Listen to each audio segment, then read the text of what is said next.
جیسے کہیں دور سے آتی ہوئی محسوس ہو رہی تھی۔ گلجانہ اس کو اپنے ساتھ لے جا چکی ہے۔ وہ جب کسی کا دروازہ بجاتی ہے تو اس کو ساتھ لے کر ہی جاتی ہے، کبھی اکیلی واپس نہیں جاتی، کبھی بھی نہیں۔ اس گاؤں کے لوگ بہت خوبصورت تھے ہمیشہ سے، مگر پتھر دل ہمیشہ سے۔ گلجانہ غریب کی زندگی میں کانٹے ہی کانٹے تھے۔ اس کی دونوں خوبصورت بہنوں اور بھائی کی شادی ہو گئی، سب اپنی زندگی میں مگن ہو گئے۔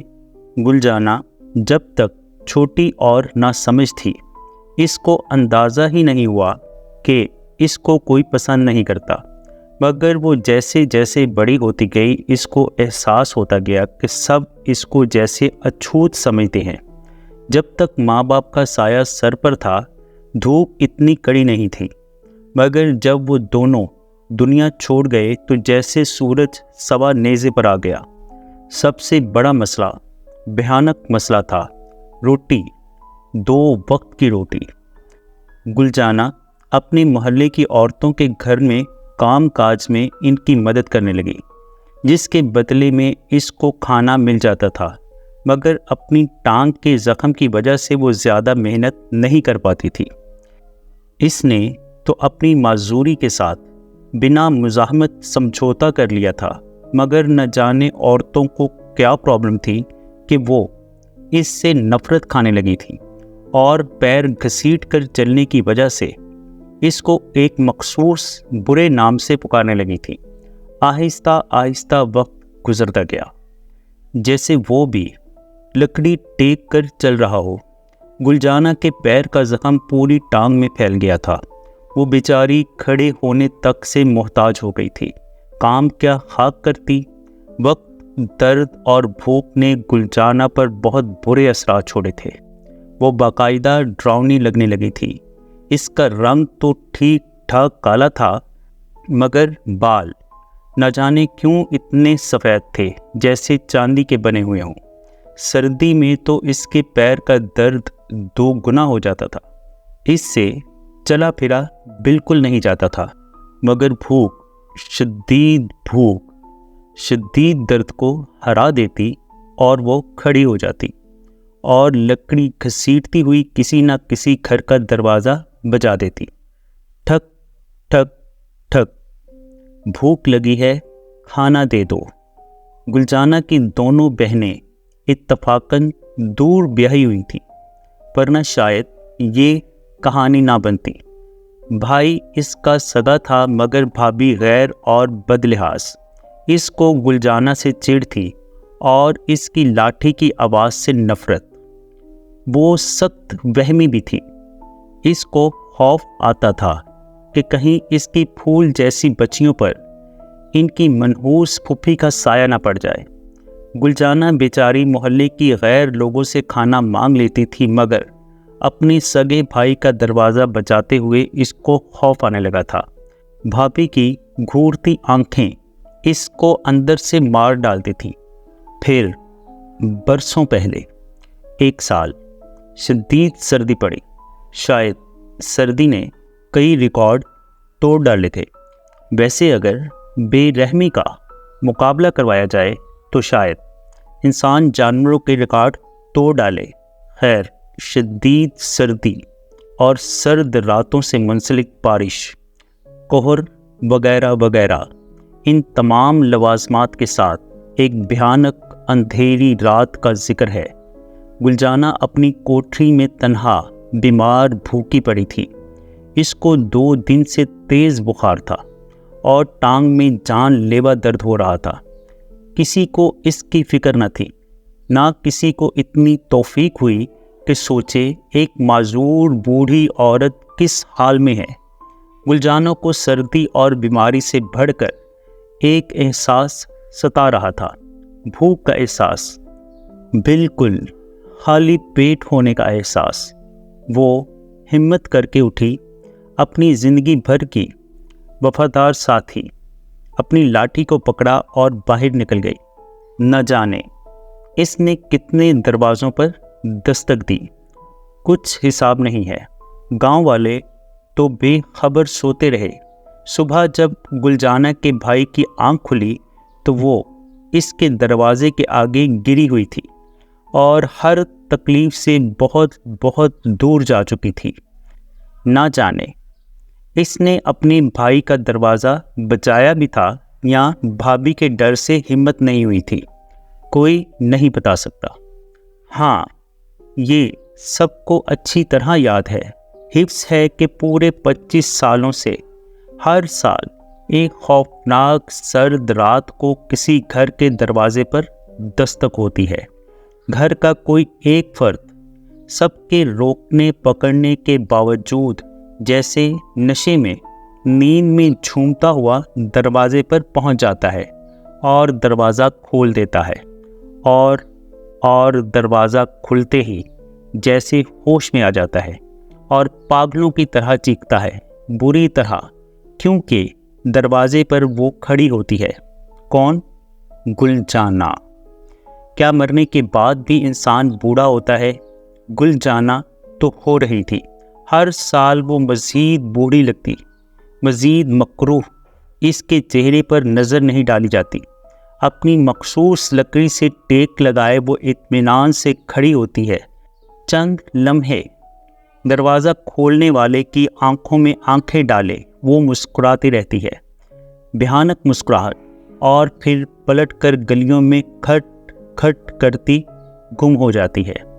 ایسا لگتا ہے دروازہ کھولنے والا بھی شاید تھوڑی ہی دیر میں اس کے پیچھے چلا جاتا ہوگا۔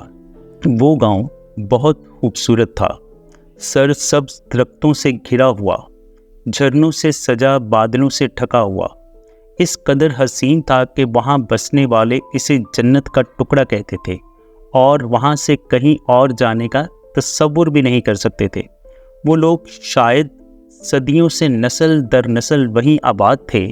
ان کو اپنے وطن سے اتنی محبت تھی کہ وہاں پڑنے والی شدید سردی، مشقت اور کم آمدنی والی زندگی، اور 25 سالوں سے ہر سال ایک بھیٹ مانگنے والا خوف بھی ان کو کبھی گاؤں چھوڑنے پر آمادہ نہ کر سکا۔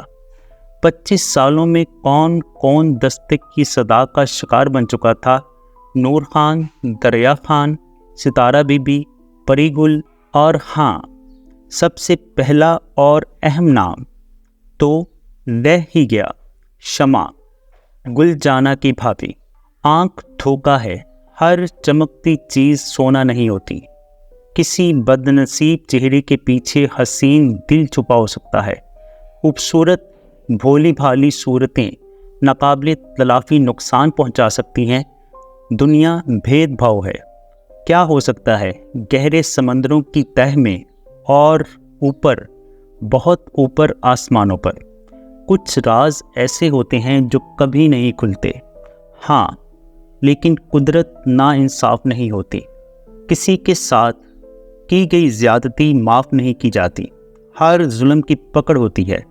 کبھی شداد کو اپنی ہی بنائی ہوئی جنت میں قدم تک رکھنا نصیب نہیں ہوتا، تو کبھی دنیا میں نامراد رہنے کا اجر عظیم مل جاتا ہے۔ یہ کون سی جگہ تھی؟ اس گاؤں میں سے بھی کہیں بڑھ کر ہنسی، اتنی کہ کوئی زبان اس کا نقشہ بیان نہیں کر سکتی۔